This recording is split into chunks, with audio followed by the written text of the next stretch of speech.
که نن الله جل جلاله درته ووایي چې زما حکم ومنه او زما تابع شه، ستا ځواب به څه وي؟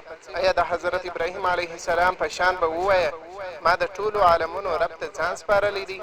دا آیات موږ ته یو لوی درس راکوي چې د ایمان حقیقت یوازې په خبرو نه بلکې په بشپړ اطاعت کې دی. راځئ د دې مبارک آیات ژوره معنا زده کړو.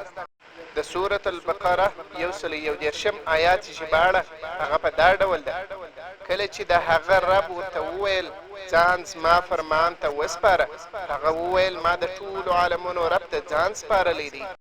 او د دې آیات شان نزول هغه دا و. دا آیات د حضرت ابراهیم علیه السلام د ستر مقام او اطاعت بیان کوي. یهودو او نصاراو هر یوه ادعا کوله چې ابراهیم علیه السلام د دوی په دین و. نو الله تعالی دا روښانه کړه چې ابراهیم علیه السلام یوازې د الله فرمانبردار او مسلمان و. هغه د الله هر حکم بې له ځنډه مانه.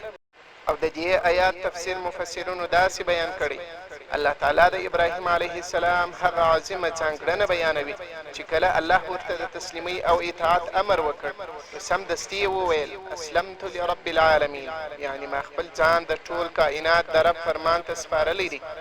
دلته اسلام یوازې د ژبې خبره نه ده بلکې د زړه فکر، عمل او ټول ژوند سپارل دي.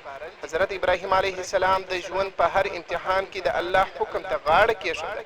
د بتانو مخالفت یې وکړ، اور ته یې وغورځول شو، د خپل زوی د قربانۍ امر ورته وشو، خپل کور او وطن یې پرېښودی، خو په هر حالت کې یې د الله رضا غوره کړه. د دې آیات ځینې مهمې فایدې هغه داسې دي: اول، د ایمان اصل اطاعت دی. رښتینی مؤمن هغه دی چې د الله حکم ومني، که اسان وي او که سخت وي. دوهم، سمدستي د الله امر منل. ابراهیم علیه السلام ځنډ ونه کړ، بحث یې ونه کړ، بلکې سمدستي تسلیم شو. دریم، د مسلمان هویت. مسلمان هغه څوک دی چې خپل نفس، غوښتنې او ژوند د الله حکم ته وسپاري. څلورم، د کامیابۍ راز.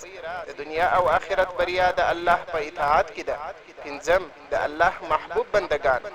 الله هغه کسان خوښوي چې د هغه امر ته غاړه یږدي. ګرانو ورونو او خویندو، د حضرت ابراهیم علیه السلام په دې لنډ جواب کې د ټول ژوند لپاره یو لوی درس پروت دی. الله تعالی ورته یوازې یو امر وکړ چې هغه اسلم، یعنی ځان زما حکم ته وسپاره.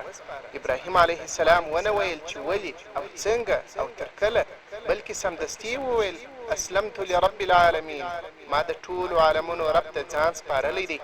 نن موږ هم د همدې امتحان سره مخ یو.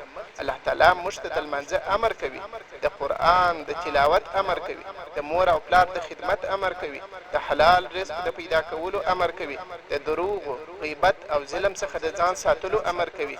خو افسوس چې کله زموږ خواهشات د الله د حکم مخې ته راشي نو ډیر وخت د نفس خبره منو او د الله حکم شاته پرېږدو.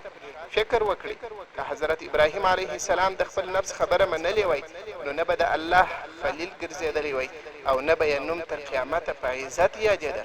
د هغه لوړ مقام د اطاعت له امله و، نه د مال له امله، نه د ځواک له امله او نه د شهرت له امله.